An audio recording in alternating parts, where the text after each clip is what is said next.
महाभारत ग्रंथ में कई ऐसी मायावी चीजें हैं जिसे कोई महान पुरुष भी एक शब्द में नहीं बयां कर पाए। ऐसी योद्धाओं की शक्तियां जिनको छल से ही मारा जा सकता था।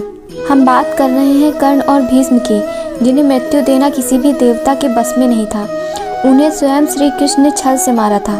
तो आइए संक्षेप में जानते हैं कैसे हुआ कर्ण और भीष्म का भीषण युद्ध। जब पांडव लाक्षागृह से बचकर पुनः हस्तिनापुर प्रस्थान कर रहे थे तो उसी समय भीष्म आचार्य धृतराष्ट्र से पांडवों का स्वागत कराने के लिए आदेश मांगते हैं। तभी दुर्योधन महाराज की तरफ से मना कर देते हैं। उसके बाद भीष्म क्रोधित होकर क्रोध से भर जाते हैं। तभी भीष्म क्रोध में कहते हैं कि किसी में साहस जो मेरा प्रतिकार कर सके। तभी यह सुनकर सबकी आवाज़ शांत हो जाती है, क्योंकि भीष्म का सामना करने का सामर्थ्य किसी में नहीं था।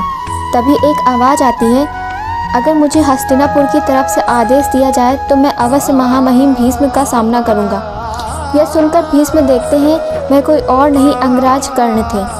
तभी भीष्म धृतराष्ट्र से कहते हैं, कर्ण को आप आदेश दे दो, यह मुझसे यदि युद्ध करे तो। और कहते हैं कि तुम अच्छे से जानते हो जब भीष्म युद्ध करता है तो कितना भयानक युद्ध करता है। तभी भीष्म धनुष निकाल लेते हैं। तभी धृतराष्ट्र कहते हैं, नहीं पितामह, ऐसा अन्याय मत करिए। परंतु शकुनी मामा अपना दिमाग लगाते हैं और कहते हैं, नहीं महाराज, क्या आपको महामहिम भीष्म के बल पर निसंदेह है? अगर संदेह है तो आप युद्ध के लिए मना करो, और यदि आपको लगता है आपके पितामह में इतना सामर्थ्य है तो आप इस युद्ध को होने दीजिए। और धृतराष्ट्र कहते हैं, आपको जैसा ठीक लगे। तभी भीष्म कर्ण को युद्ध क्षेत्र में आने के लिए आदेश देते हैं। यह सुनकर दुर्योधन मामा शकुनी से कहते हैं, मामा श्री, आपने ये क्या मूर्खता की? तभी शकुनी कहते हैं, पुत्र दुर्योधन, तुम्हें पता ही नहीं है, आज ज्ञात हो जाएगा इसको अपने पक्ष में रखना चाहिए या नहीं। तभी दुर्योधन ये सुनकर कहता है, मामा श्री, आप महान हैं। तभी सारे हस्तिनापुर वाले उस मैदान में जा पहुंचते हैं। वहीं एक तरफ कर्ण और दूसरी तरफ से भीष्म पितामह मैदान में प्रस्थान करते हैं। ये घंटी बजती है और पहला तीर कर्ण चलाते हैं। तभी भीष्म उनके बाण अपने हाथ से रोक लेते हैं। तभी भीष्म बाण कर्ण पर छोड़ते हैं। कर्ण दूर से अपने हाथों से बाण को रोक लेते हैं और कर्ण फिर बाण छोड़ते हैं। तब फिर भीष्म उसको रोक लेते हैं और तभी भीष्म अपना बाण कर्ण की तरफ छोड़ते हैं और जैसे ही कर्ण से टकराने वाला होता है तभी कर्ण का कवच आ जाता है और तीर टूट जाता है। मगर कर्ण के कवच की शक्ति के कारण कुछ भी नहीं होता। इसके बाद कर्ण बाण छोड़ते हैं।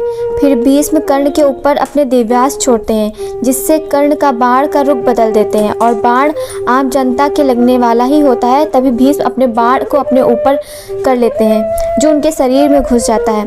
तभी कर्ण कहते हैं, महामहिम भीष्म, बीच में आप ही हार मान सकते हैं। तभी भीष्म कहते हैं, अभी भीष्म इतना बूढ़ा नहीं हुआ जिससे डर लग जाए। तभी भीष्म अपने दिव्यास्त्र को आसमान में छोड़ देते हैं।